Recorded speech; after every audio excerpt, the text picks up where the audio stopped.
Welcome to অগ্রগতি Anjana's kitchen and blog. নমস্কার, অগ্রগতি অঞ্জনার কিচেন অ্যান্ড ব্লগে সকলকে জানাই স্বাগত। আজকে তৈরি করেছিলাম মুড়ির চিকেন। এই মুড়ির চিকেন রেসিপিটি খেতে যেমন সুস্বাদু এবং জুসি হয়ে থাকে, তেমনই কিন্তু খুব সামান্য কয়েকটি উপকরণ দিয়ে কিন্তু তৈরি করে নেওয়া হয় এই মুড়ির চিকেন রেসিপিটি। আজকের এই মুড়ির চিকেন রেসিপিটি রাতের ডিনারের জন্য আমি তৈরি করেছিলাম।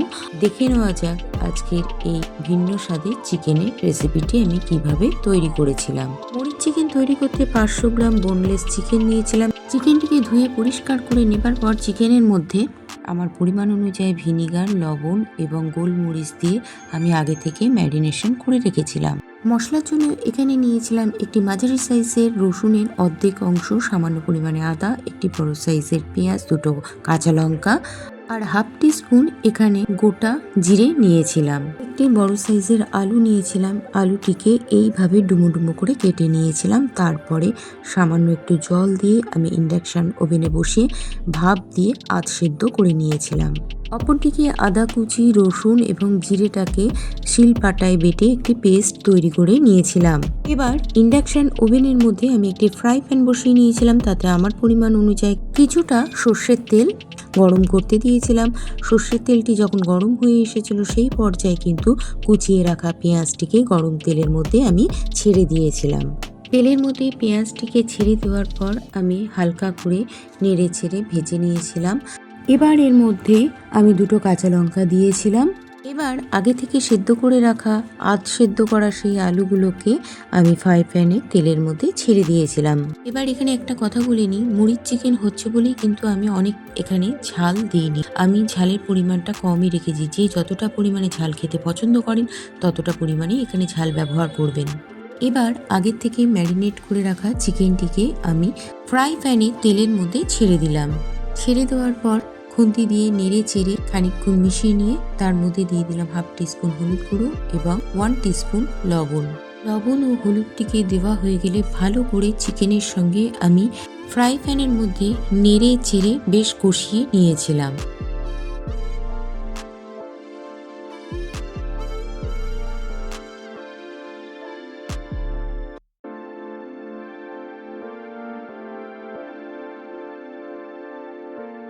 এবার চিকেনের মধ্যে অল্প পরিমাণে একটু চিকেন মশলা ছড়িয়ে দিয়েছিলাম।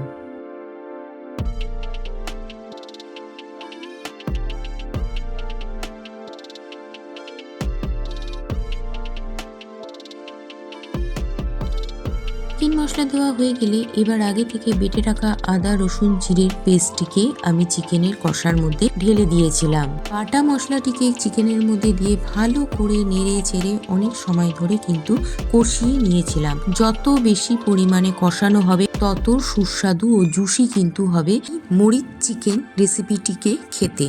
আমার চ্যানেলে যারা নতুন ভিজিট করছেন, আমার চ্যানেলের কুকিং ভিডিও এবং ব্লগ ভিডিওগুলো দেখে কেমন লাগছে অবশ্যই কিন্তু আপনাদের মূল্যবান মতামত জানাবেন। ভালো লাগলে আমার চ্যানেলটিকে প্লিজ সাবস্ক্রাইব করে দেবেন আর পাশে থাকা বেল আইকনটিকে প্রেস করে দেবেন।